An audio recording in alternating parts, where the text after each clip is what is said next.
Selamat datang di Kisah Sejarah Kita, tempat di mana kita mengungkap misteri masa lalu yang membentuk identitas kita hari ini. Langkah 1, tekan tombol subscribe. Langkah 2, aktifkan lonceng.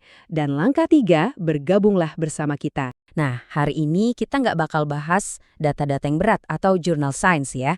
Kita justru mau ngupas sesuatu yang jauh lebih gelap. Kita bakal ngebahas sebuah legenda urban pedesaan dari pesisir selatan Jawa Barat yang benar-benar bikin merinding. Jujur aja saya lumayan antusias, tapi juga agak deg-degan nih buat nyeritainnya ke kalian. Jadi, coba redupin lampu kalian sebentar dan siap-siap buat dengerin kisah yang dijamin bakal bikin kalian mikir 2 kali kalau mau jalan di bawah pohon kelapa pas maghrib. Coba bayangin sebentar, kalian lagi sendirian di atas pohon, di tengah gelapnya malam, terus tiba-tiba kalian dengar suara perempuan berbisik persis di telinga kalian. Sudah lama aku menunggumu. Gila kan? Dan kengerian ini bukan sekedar karangan bebas loh. Ini adalah inti dari laporan sumber kita hari ini tentang seorang pria yang ngalamin teror di luar nalar manusia. Oke, kita langsung aja selami ceritanya dan cari tahu gimana sebuah malam panen yang biasa aja bisa berubah jadi mimpi buruk yang gak akan pernah terlupakan. Bagian 1, Legenda Pohon Kelapa Angker. Nah, buat paham seberapa dalam teror di cerita ini, kita harus kenalan dulu sama tokoh utamanya, Pak Dharma. Beliau ini adalah seorang petani kelapa yang super tangguh dari sebuah desa kecil di pesisir selatan Jawa Barat. Usianya sekitar 50-an dan badannya kurus legam karena sering berjemur di bawah matahari. Tapi jangan salah, tenaganya itu masih kuat banget buat manjat pohon kelapa belasan meter. Sejak muda, Pak Dharma ini terkenal nggak ada takutnya.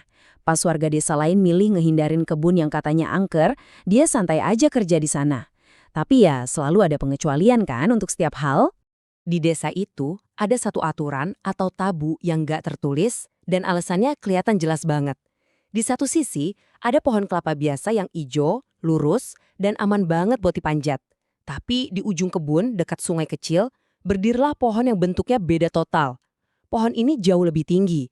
Batangnya itu hitam kusam, melengkung dengan cara yang aneh banget. Dan coba perhatiin detail yang satu ini, semak liar di bawah pohon itu, entah kenapa, nggak pernah bisa dibersihkan sama warga. Konon katanya, pohon ini udah ada sejak zaman penjajahan Belanda, dan warga sekitar percaya 100% kalau ada penunggu yang diam di sana. Dan tentu aja, reputasi buruk pohon itu nggak muncul gitu aja. Warga desa tuh sering banget dengar suara perempuan nangis dari arah pohon tersebut persis menjelang waktu maghrib.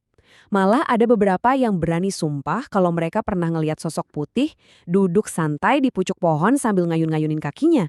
Kalian pikir itu udah parah? Yang paling fatal, pernah ada seorang pencuri kelapa yang ditemuin tewas jatuh dengan leher patah di bawah pohon itu, tanpa sebab yang logis. Nggak heran kan kalau warga seberani apapun bakal ngejauh dari area itu kalau udah malam. Masuk ke bagian 2, alasan Pak Dharma nekat. Terus pertanyaannya sekarang, kenapa orang sekelas Pak Dharma yang udah sangat berpengalaman berani ngelanggar pantangan paling besar di desanya? Kenapa dia nekat nyamperin pohon itu? Disinilah ceritanya bergeser. Ini bukan soal dia mau pamer keberanian atau sekedar iseng. Ini tentang keputusasaan di dunia nyata yang benar-benar mengiris hati. Dia terpaksa karena tekanan ekonomi yang lagi menghancurkan keluarganya. Bayangin aja beban yang ada di pundak Pak Dharma sore itu. Harga beras lagi naik gila-gilaan, anaknya tergolek sakit dan butuh banget uang buat beli obat. Terus para tengkulak juga lagi rewel-rewelnya. Mereka cuma mau beli kelapa yang udah bener-bener tua. Ironisnya, satu-satunya pohon di desa itu yang buahnya siap panen hari itu, ya cuma pohon kelapa angker tadi. Istrinya sebenarnya udah memohon supaya dia nunggu besok pagi aja. Tapi Pak Dharma sadar, kalau nggak diambil malam itu, besok pagi kelapanya pasti udah raib dicuri orang. Kebutuhannya mengalahkan rasa takutnya. Akhirnya, cuma bawa golok kecil dan tali karung, Pak Dharma mulai jalan sendirian menembus sepinya jalanan menuju kebun. Pas banget waktu maghrib. Kalian bisa bayangin ya suasananya? Langit di atas mulai berubah jadi merah gelap. Angin pantai yang dingin mulai niup nusuk sampai ke tulang. Sementara suara jangkrik mulai kedengeran bersahutan dari balik semak-semak. Atmosfernya kerasa hidup banget kan? Seolah-olah ngajak kita langsung masuk ke jantung ketegangan di malam itu. Bagian 3, penemuan mengerikan di puncak. Oke, kita pelan-pelan ya di sini. Karena apa yang terjadi selanjutnya adalah momen di mana hal-hal yang tadinya rasional mulai hancur. Pas Pak Dharma akhirnya sampai di bawah pohon melengkung itu, dia langsung ngerasa ada yang nggak beres. Udaranya berubah drastis. Suasananya mendadak sunyi, Benar-benar mati. Angin dingin tadi seolah-olah lenyap gitu aja. Nggak ada suara daun bergesekan, nggak ada jangkrik, burung-burung pun kayaknya sepakat buat diam. Ini kesunyian yang sama sekali nggak wajar. Dan tahu nggak, buat pertama kalinya dalam hidup Pak Dharma yang pemberani itu, dia nelan ludah. Insting bertahannya menjerit nyuruh dia pulang, tapi bayangan anaknya yang lagi sakit maksa dia buat tetap manjap. Dengan kaki telanjang, pelan-pelan dia mulai nyusurin batang hitam yang kasar itu. 1 meter, 2 meter. Makin ke atas, angin aneh tadi balik lagi. Dan kali ini rasanya jauh-jauh lebih dingin. Nah, di titik inilah fisiknya mulai ngerasain keanehan. Daun-daun kelapa di atas sana bergoyang sendiri dengan kencang, padahal angin di badannya tiba-tiba berhenti total. Tapi Pak Dharma nyoba ngosongin pikirannya. Dia terus manjat sampai nyaris ke puncak yang gelap gulita itu. Pas dia sampai di atas, di antara kelapa-kelapa tua yang ngegantung, matanya nangkep satu siluet yang aneh banget. Dia ngelihat satu kelapa yang bentuknya beda sendiri. Warnanya lebih pucat dari yang lain, ukurannya lebih gede, dan dia goyang-goyang sendiri, padahal nggak ada angin. Pak Dharma, yang selalu mikir logis, masih ngira itu cuma kelapa busuk. Pakai tangan kanannya, dia ngeraih benda itu di dalam kegelapan. Nah, coba tebak, apa yang sebenarnya dia sentuh di atas sana? Hal pertama yang langsung dia rasain adalah dingin. Dingin banget. Teksturnya itu sama sekali beda sama sabut kelapa yang biasanya kasar.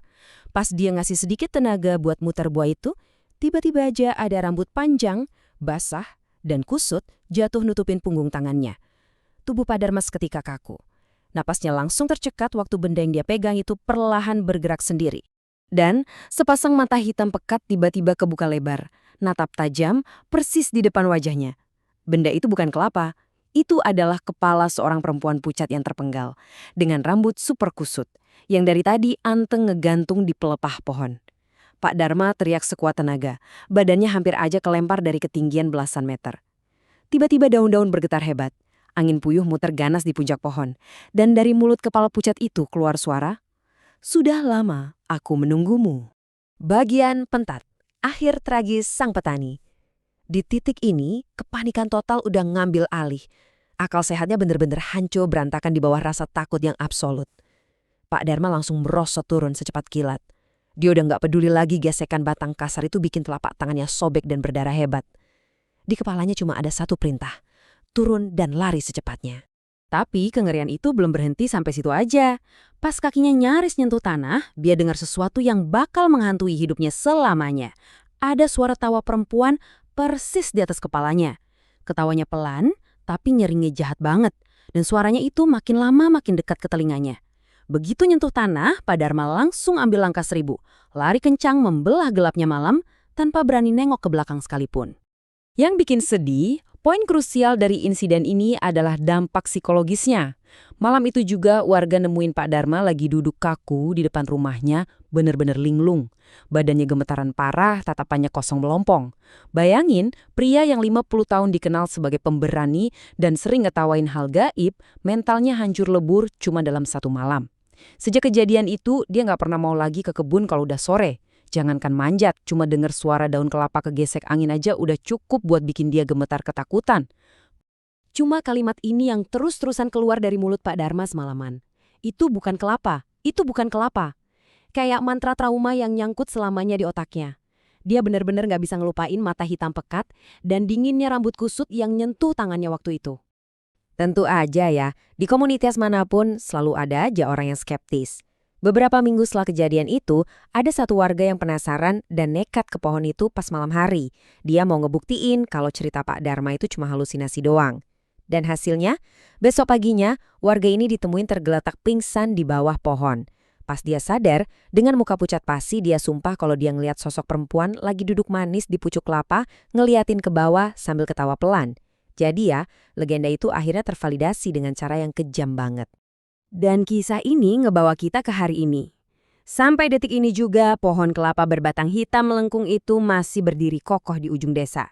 Nggak peduli seberapa mendesaknya kebutuhan ekonomi warga di sana, nggak ada satupun yang berani deketin, apalagi metik buahnya.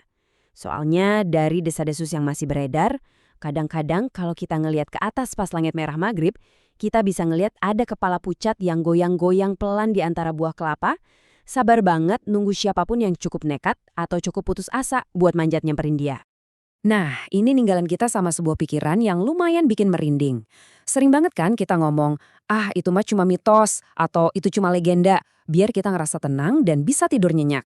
Tapi setelah ngupas tuntas kisah Pak Dharma dari ulasan kita hari ini, coba deh kalian tanya ke diri sendiri pas lagi ngelewatin jalan gelap atau pohon tua di dekat rumah. Berapa banyak sih mitos di sekitar kita yang sebenarnya secara diam-diam adalah kenyataan yang lagi nunggu di atas sana? Terima kasih udah ngikutin pembahasan kita kali ini. Tetap waspada dan hati-hati ya, apalagi kalau angin di sekitar kalian tiba-tiba berhenti berhembus.